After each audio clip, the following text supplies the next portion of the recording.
Bonjour, bienvenue dans Cuisine et Vie. Ici David et Louis, et aujourd'hui on vous fait une tarte à thym.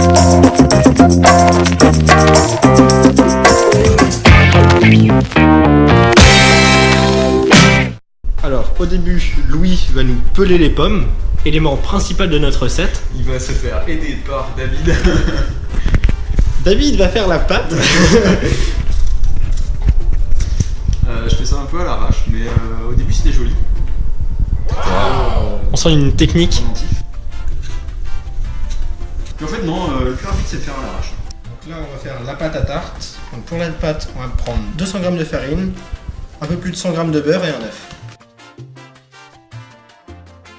100 g de beurre. On pourra toujours en rajouter après si la consistance n'est pas comme on veut. On l'émiette un peu et ensuite on va rajouter notre œuf.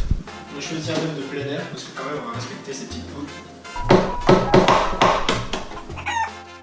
En fait, on va juste rajouter un petit peu de sel si vous n'avez pas de beurre salé. Rajouter une petite touche comme il faut. Le creux d'une main. On relaxe jusqu'à avoir une pâte.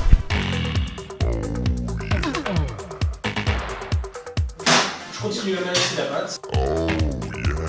Pendant que Louis termine d'éplucher les... En plus, il s'est pas visé du coup.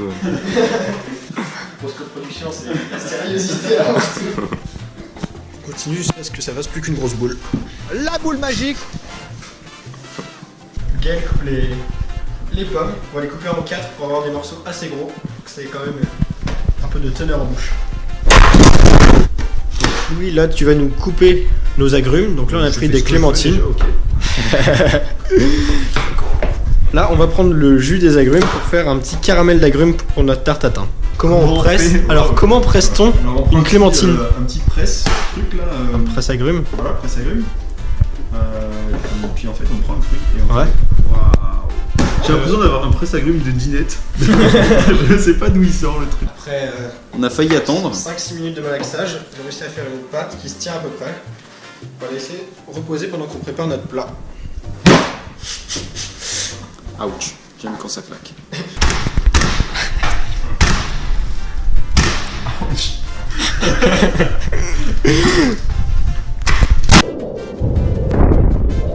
Louis est en train de concasser le sucre.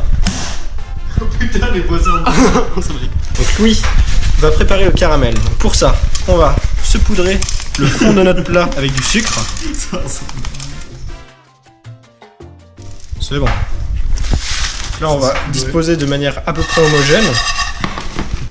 Ensuite, nos petits morceaux, on va les disposer un peu partout dans le fond de notre plat. Voilà, et ensuite on va rajouter le jus de nos clémentines. Si vous avez d'autres agrumes, vous pouvez mettre des oranges, des tangerines, du pamplemousse, et suivant ce que vous préférez.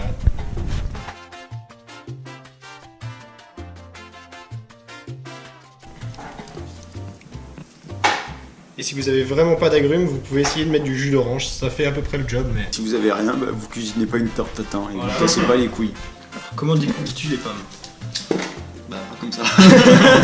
Je le voulais petit en fait, il était un peu gros. Ok, je En comprends. fait on fait un coup comme ça, Ok, un coup comme ça, comme ça, ok, donc on retire le trognon en fait, c'est c'est ça? ça.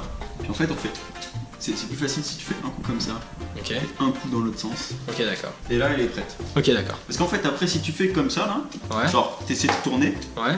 bon bah là pour me faire chier ça marche, mais Ok. normalement ça casse en deux le truc. Ça c'est quoi comme espèce par exemple? C'est gala, non? Non, ça c'est pas une gala, c'est une Empire.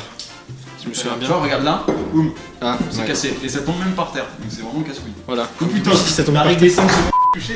Qu'est-ce qu'il a coupé? Oh putain, Non, je les ai pas touchés celle-là. ouais. C'est qu'ils avaient épluché. Mais si tu les as coupés en 4, banane. Ah oui. Oh, oh, ça l'a traité de banane. Bon, en attendant que ces deux sacripants se battent, on va commencer à disposer nos pommes qu'on a déjà. Attends David, c'est chaud. Oh Putain. C'est sous le frigo, dans la poêle.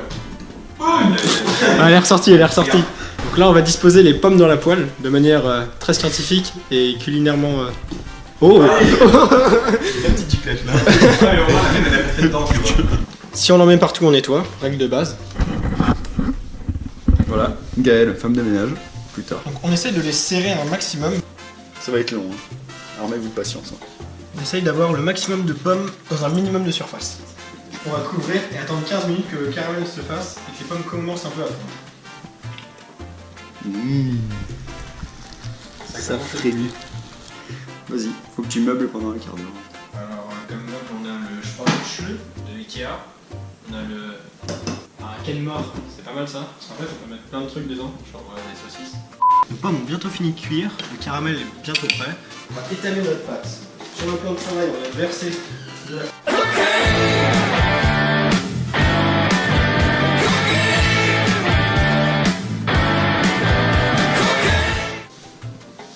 On passe de la farine dessus, il faut éviter que ça colle, ça sera plus simple après. Ça sent très très bon. On retire du feu. On va faire des petits morceaux de beurre à remettre dessus. Là encore, un petit fond de sucre. C'est bon, nous on va préchauffer le four, il est 4h25, du coup on va faire cuire à 425 Fahrenheit. On n'a plus qu'à enfourner pour Dévisser le manche. 15 minutes. Mais d'abord, nous, ce qu'on va faire, c'est qu'on va dévisser le manche de notre poêle pour pouvoir le passer au four. Donc Louis, notre ingénieur, a son tournevis. Et voilà, c'est totalement démonté. C'est ça.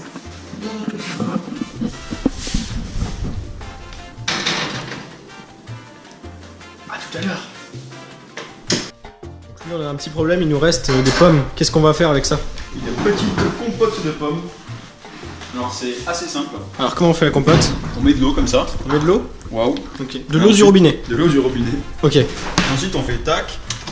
Et on met le feu. Voilà, D'accord. c'est fini. On peut même mettre un petit Main couverte. qui n'est pas le bon. Ok. Mais c'est pas grave, Mais c'est pas ça grave. marche quand même. Puisque la compote c'est très facile. On peut même mettre un peu de sucre, mais bon. Est-ce qu'on va mettre un peu de sucre ou pas? Franchement, vu la gamme du sucre, on va attendre un peu. On va attendre un peu. On va réfléchir. On va réfléchir. Ouais. Puis voilà, c'est fini. Au revoir. Qu'est-ce que tu vas faire maintenant? La petite astuce du jour pour les gourmands. La compote, en fait, on va l'agrémenter avec un peu de sirop d'érable. Pur sirop d'érable, au goût riche. Là, si on conserve, c'est le meilleur. Et là, il y a un petit goût qui s'élève de cette casserole. C'est magnifique. Donc là, on voit David en train de faire le ménage. Gaël le suit en faisant la vaisselle. Un petit sourire peut-être pour la caméra. Moi, je regarde. Alors donc là, la compote est vraiment prête. On voit que les pommes sont bien molles et elles sont dans leur jus de sirop d'érable et d'eau et de sucre. On plante le couteau, ça rentre vraiment comme dans du beurre. Donc Comme dans la pomme cuite. c'est ça. Bien vu, Oh. Habib. Eh. Et puis ça sent très bon. David peut Ouais, en franchement. Ah, ça donne envie quand même. ça donne envie. Maintenant, on va mettre ça dans le mixeur qui est bien dégueulasse. Mais ça ira puisqu'on a faim. Là, on verse les pommes une à une. C'est ça. Pour pas se cramer avec le jus qui est totalement chaud. On le met sur notre mixeur. On chapote. Et là, ça va faire du bruit.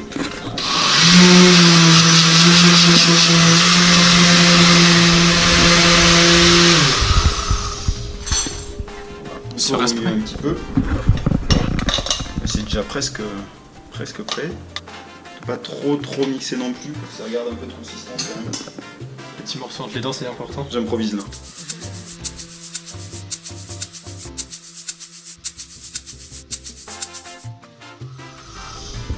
Et la compote est prête.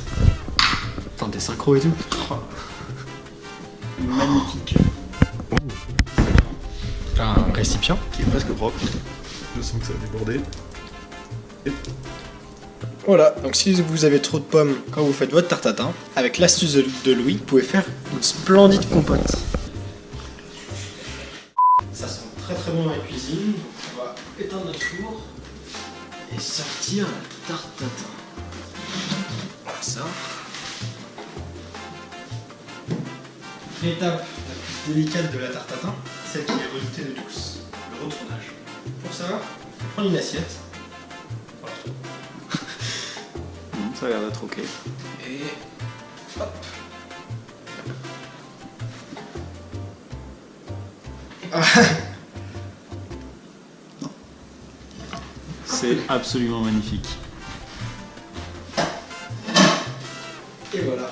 notre tarte tatin, toute fumante, le caramel d'agrumes qui a bien coloré les pommes. Et maintenant, on attend un petit peu, on va pouvoir passer à la dégustation.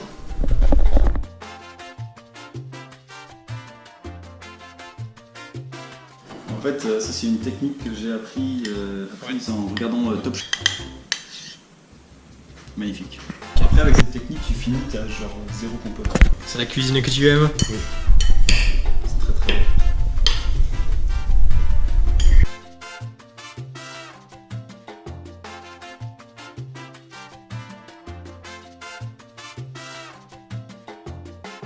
C'est bon, je vais mettre un timer qui s'arrête à 4,99. C'est un vieux poil de dessus.